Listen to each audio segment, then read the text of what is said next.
இன்றைக்கு நாம் தியானிக்க இருக்கிற வசனம் சங்கீதம் 106 அதிகாரம் 3வது வசனம். நியாயத்தை கை கொள்ளுகிறவர்களும் எக்காலத்திலும் நீதி செய்கிறவர்களும் பாக்கியவான். இன்னைக்கு கர்த்தர் நம்மோடு இடைப்படுகிறார். நியாயத்தை கை கொள்ளுங்க, எப்பவுமே நீதியை செய்யுங்க, அப்போ நீங்கள் பாக்கியவான்களாக இருப்பீங்கன்னு சொல்கிறாரு. அப்புறம் பாக்கியவான்னா யாருன்னா, நீ உத்தமமாய் நடந்து நீதியை நடப்பித்து மனதார சத்தியத்தை பேசுகிறவன் தான் அந்த பாக்கியவானாக இருக்க முடியும்னு சங்கீதம் 15:2 பார்க்குறப்போ, நியாயத்தை கை கொள்ளுங்க, நீதியை செய்யுங்க, உத்தமமாய் நடங்க, கர்த்தருடைய சத்தியத்தை மனதார மற்றவங்களிடத்துல பேசுங்க. இதை தேவன் விரும்புகிறார். அப்போ நீங்கள் பாக்கியவானாய் பாக்கியவதியாக இருப்பீங்க. கர்த்தர் உங்களை சுயாதீன பிரமாணமாகிய பூரண பிரமாணத்தை நீங்கள் உற்று பாருங்க. அதில் நீங்கள் நிலச்சிருந்தீங்கன்னா, நீங்கள் கேட்கிறதை மறவாமல் அதை காத்து கொண்டிருந்தீங்கன்னா, அதற்கேற்ற கிரியை செய்கிறவர்களாக நீங்கள் இருக்கும்போது தன் செய்கைகளே அவன் பாக்கியவானாக இருப்பான்னே யாக்கோபு 1:25 சொல்கிறத பார்க்குறோம். அதே போல் நன்மை செய்கிறதுல சோர்ந்து போகாதீங்கன்னு கலாத்தியர் 6:9 சொல்கிறாரு. அப்போ சோர்ந்து போகாமல் தளர்ந்து போகாமல் உங்களுக்கும் கர்த்தர் ஏற்ற காலத்திலே ஒரு அறுப்பை கொடுப்பார். யோவான் 15:14 பார்க்குறோம். நான் உங்களுக்கு கற்பிக்கிறவைகளையெல்லாம் நீங்கள் செய்வீர்கள், ஆனால் என் சிநேகிதனாக இருப்பீர்கள்ன்றார். ஏன் இப்படி சொல்கிறாரு? யாருக்கு நாம் தேவனுக்கு நாம் எப்படி சிநேகிதராக இருப்போம்? அவர் என் சிநேகிதராக இருப்பீர்கள்னு சொல்கிறாருன்னா, அவர் எதையெல்லாம் கற்பித்து நமக்கு போதிக்கிறாரோ அதன்படி நாம் கை கொண்டு நடக்கும்போது சிநேகிதர்களாக இருப்போம். வேதத்தில் நாம் அப்படி பார்க்கும்போது மோசேவை பார்க்குறோம், நோவாவை பார்க்குறோம், தாவீதை பார்க்குறோம் இல்லையா, யாக்கோபை பார்க்குறோம். அதுக்கப்புறம் ஏனோக்கு தேவனோடு சஞ்சரித்தார், அவர் உயிரோடு அவர் கூட எடுத்துக்கொள்ளப்பட்டார்னு பார்க்குறோம். மரணத்தை காணாதபடி அவர் எடுத்துக்கொள்ளப்பட்டார். எலியா தீர்க்கதரிசியை பார்க்குறோம், அவரை மரணத்தை காணாதபடிக்கு எடுத்துக்கொள்ளப்பட்டார். தேவன் அநேகர பரிசுத்தவான்களோடு அவர் சஞ்சரித்தார்னு பார்க்குறோம். அவங்கள தன் சிநேகிதர்களாக அவர் பாவித்தார்னு பார்க்குறோம். அப்போ இன்றைக்கும் பிதாவின் சித்தத்தை எவனொருவன் செய்கிறானோ அவனே தனக்கு தாயும் சகோதரிகளாக இருப்பாங்கன்னே தன் சீஷர்களிடத்துல சொல்கிறாரு இல்லையா. அது போல் அவர் சிநேகிதர்களாக இருக்கணும்னா நாமும் தேவனுக்கு பிரியமாய் அவர் கற்பிக்கிற காரியங்களை நாம் செய்யும் பொழுது நாம் அவருக்கு சிநேகிதர்களாக இருப்போம். யோவான் 13:17 சொல்கிறார், நீங்கள் இவைகளை அறிந்திருக்கிறபடியினால் இவைகளை செய்வீர்களானால் பாக்கியவான்களாக இருப்பீர்கள். இந்த எல்லையில் என்ன காரியம் வருகுதுன்னா, ஆண்டவராகிய இயேசு கிறிஸ்து சிலுவையில் அறையப்படுவதற்கு முன்பாக தன் சீஷர்களோடு அவர் பந்தி இருக்கார். அப்போது அவங்கள ஒருவன் முதல்வனாக ஆகணும்னு விரும்பினா அவன் கடையவனாக இருக்கணும் இல்லையா. ஒருவன் பெரியவனாக இருந்தால் அவன் ஊழியக்காரனாக இருக்கணும்னே சொல்லி தருவார். அப்போ அதுக்கு தானே ஒரு மாதிரியாக அங்கே அவர்களுக்கு காண்பிப்பார். எப்படின்னா, தன் சீஷர்களுக்கு அவர் என்ன பண்ணுவார், தன் அறையை ஒரு துண்டினாலே கட்டி கொண்டு அவர் ஒரு பாத்திரத்தில் தண்ணீரை எடுத்து தன் சீஷர்களுடைய பாதங்களை எல்லாம் அவர் கழுவார். அவர் தேவாதி தேவன் இல்லையா. அவர் தேவனுடைய பிதாவாகிய தேவனுடைய ஒரே குமாரன்.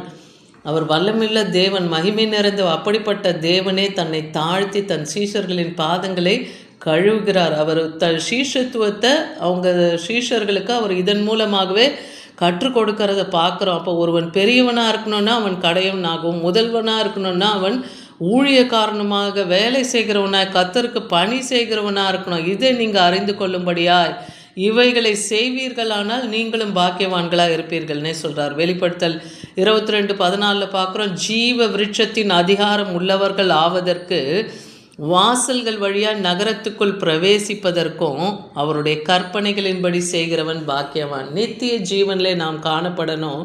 அதே போல் ஜீவ விருட்சத்தின் கனிகளை புசிக்கிறவர்களாக இருக்கணும்னா யாரெல்லாம் ஜெயம் கொள்ளுகிறார்களோ, பிசாசை ஜெயம் கொள்ளுகிறவர்கள், இந்த உலகத்தை ஜெயம் கொள்ளுகிறவர்கள், பாவத்தை ஜெயம் கொள்ளுகிறவர்கள், மரணத்தை ஜெயம் எல்லாத்தையும் ஜெயம் கொள்ளுகிறவர்களாக இருந்தீங்கன்னா கர்த்தர் உங்களை ஜீவ விருட்சத்தின் கனியை புசிக்கும்படியாக செய்வார். அதுக்கு அதிகாரம் உள்ளவர்களாக உங்களையும் வைப்பார். அதனால் வாசல் வழியாக நகரத்துக்குள்ளே நீங்கள் பிரவேசிக்க முடியும். அவருடைய கற்பனைகளின்படியெல்லாம் நாம் செய்வோமானால் நாம் பாக்கியவதிகளாக இருக்க முடியும். நித்திய ஜீவனை அடையணும்னு ஆண்டவராகிய இயேசு கிறிஸ்து தான் அதுக்கு ஒரே வழி. அவரை விசுவாசிக்கும் போது நாம் கெட்டு போகாமல் நித்திய ஜீவனை அடைய முடியும். ரோமர் 2:7 சொல்கிறார், சோர்ந்து போகாமல் நற்காரியங்களை செய்து மகிமையும் கனத்தையும் அழியாமையும் தேடுகிறவர்களுக்கு நித்திய ஜீவனை அளிப்பார். அப்போ நித்திய ஜீவனை கூட யாருக்கு அளிக்கிறாரு? சோர்ந்து போகாமல் நற்கிரியை செய்ங்க. அப்போ தேவனுடைய மகிமையும் கனத்தையும் அழியாமைன்னா இந்த ஆத்துமா அழியாதபடிக்கு அதை தேடுகிறவர்கள் நித்திய ஜீவனை தேடினீங்கன்னா அந்த நித்திய ஜீவன் உங்களுக்கு கிடைக்கும். சங்கீதம் 119:106 சொல்கிறாரு, உம்முடைய நீதி நியாயங்களை காத்து நடப்பேன் என்று ஆணையிட்டேன், அதை நிறைவேற்றுவேன்னு தாவீது சொல்கிறார். அதே போல் நான் எப்பொழுதும் என்றைக்கும் உடைய வேதத்தை காத்து கொள்வேன். இன்றைக்கி நீங்களும் அவருடைய வேதத்தை காத்து நடக்கும்போது உங்களையும் தேவன் பாக்கியவான்களை வைப்பார். அதே போல் நித்திய ஜீவனில் உங்களை கொண்டு போய் விடுவார். இது சங்கீதம் 119:44 பார்க்குறோம். 119:20 உமது நியாயங்கள் மேல் என் ஆத்துமா எப்படி இருக்கான்?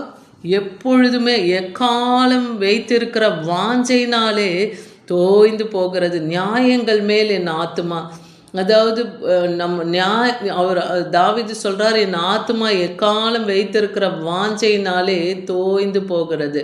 அப்போ தேவ நீதி நியாயத்தின்படி நம்ம சில டைம் நமக்கு வர வேண்டிய காரியத்துக்கு நம்ம காத்திருக்கும்போது நம்ம ஆத்மா தோய்ந்து போகிறதா இருக்கலாம். ஆனால் கர்த்தர் பேரில் நீங்கள் பற்றுதலாக இருங்க. அப்போ உங்கள் ஆத்மாவுக்கு தேவன் இளைப்பாறுதலை தருவார். உங்களுக்கு தேவன் நியாயம் செய்யவும் வருவார். கர்த்தருடைய வேதத்தின்படி நடக்கிற உத்தம மார்க்கத்தால் பாக்கியவானே சங்கீதம் 119:1-3 பார்க்கலாம். அவருடைய சாட்சியை கை கொண்டு அவரை முழு இருதயத்தோடு தேடுகிறவர்கள் பாக்கியவான்கள். யாரை சாட்சியாக கை கொண்டு நடக்கணும்னா வேதாகமத்தில் நம் முற்பிதாக்கள் ஆபிரகாம், ஈசாக்கு, யாக்கோபு, தாவீது, தானியேல் என்று அநேகரை நம்ம பார்க்குறோம். பரிசுத்தவான்களை, தீர்க்கதரிசிகள் எல்லாம். அப்படிப்பட்டவர்களை சாட்சியை நீங்கள் கை கொள்ளுங்க. அவங்களுடைய வாழ்க்கையில் எப்படி விசுவாசத்தை காத்து கொண்டாங்க, பயபக்தியாக இருந்தாங்க, தேவனை தேடுகிறதுல உண்மையாக இருந்தாங்க இல்லையா, தேவனை பற்றி கொண்டு இருந்தாங்க, தேவனோடு உறவாடுகிறவர்களாக இருந்தாங்க, கத்தரோடு கூட உலாவுகிறவர்களாக இருந்தாங்க இல்லையா. அப்படி ஒவ்வொருத்தருடைய சாட்சியம் பார்க்கும்போது அது நம்முடைய இருதயத்திலையும் இருக்கணும். அப்படி நீங்கள் முழு இருதயத்தோடு தேடினீங்கன்னா நீங்கள் பாக்கியவான்களாக இருப்பீங்க. அவர்கள் அநியாயம் செய்வதில்லை, அவருடைய வழிகளிலே நடக்கிறார்கள். அப்போ அந்த உத்தம மார்க்கத்தார் எப்படி நடக்கிறாங்க? அவங்க அநியாயம் செய்யாமல் தேவனுடைய வழியில், உத்தமமான வழியில் அவங்க நடக்கிறவங்களா இருக்காங்க. அதன்படி நாமும் நடக்கிறவர்களாக இருக்கணும். லூக்கா 11:28 பார்க்குறோம், தேவனுடைய வார்த்தையை கேட்டு அதை காத்து கொள்ளுகிறவர்களுக்கே அதிக பாக்கியவான்கள் என்றார். அப்போ தேவனுடைய வார்த்தையை நாம் கை கொள்ளுகிறவர்களாக நாம் இருக்கும்போது நாம் அதிக பாக்கியவான்களாக இருக்கிறோம். கர்த்தருடைய வார்த்தை, அவர் வாயிலிருந்து புறப்படுகிற ஒவ்வொரு வசனத்தையும் நாம் இருதயத்தில் பலகையில் எழுதி கொண்டு அதன்படி நடக்கிறவர்களாக இருக்கும்போது கர்த்தருக்கு நம்மளை தேவன் பாக்கியவான்களாய் வைப்பார். அதே போல் சங்கீதம் 64:5 சொல்லுது, அவர்கள் பொல்லாத காரியத்தில் தங்களை உறுதிப்படுத்தி கொண்டு மறைவான கண்ணிகளை வைக்க ஆலோசனை பண்ணி அவைகளை காண்பவன் யார் என்கிறார்கள். அக்கிரமக்காரர்கள் மறைவாய் நமக்கு கண்ணிகளை வைக்கலாம், ஆனால் தேவன் அந்த கண்ணிகளை எல்லாம் தெரிப்புண்டு போக செய்வார். அவரை விசுவாசிங்க. அவரை விசுவாசிக்கும் போது தீங்கு உங்களை அணுகாதபடிக்கு, உங்கள் கால்கள் கல்லில் இடராதபடிக்கு தன் தூதர்களினாலே அவர் காத்துக்கொள்ளுவேன் சங்கீதம் 91 எழுதியிருக்கிறத நம்ம பார்க்குறோம். அதனால் நீங்கள் நியாயத்தை கை கொள்ளுங்க. கர்த்தருடைய அவர் நீதியை செய்கிறவராக இருக்கிறது போல் நீங்களும் எல்லா இலையிலும் நீதியை செய்கிறவர்களாக இருக்கும்போது பாக்கியவான்களாக இருப்பீர்கள். ஆமீன்.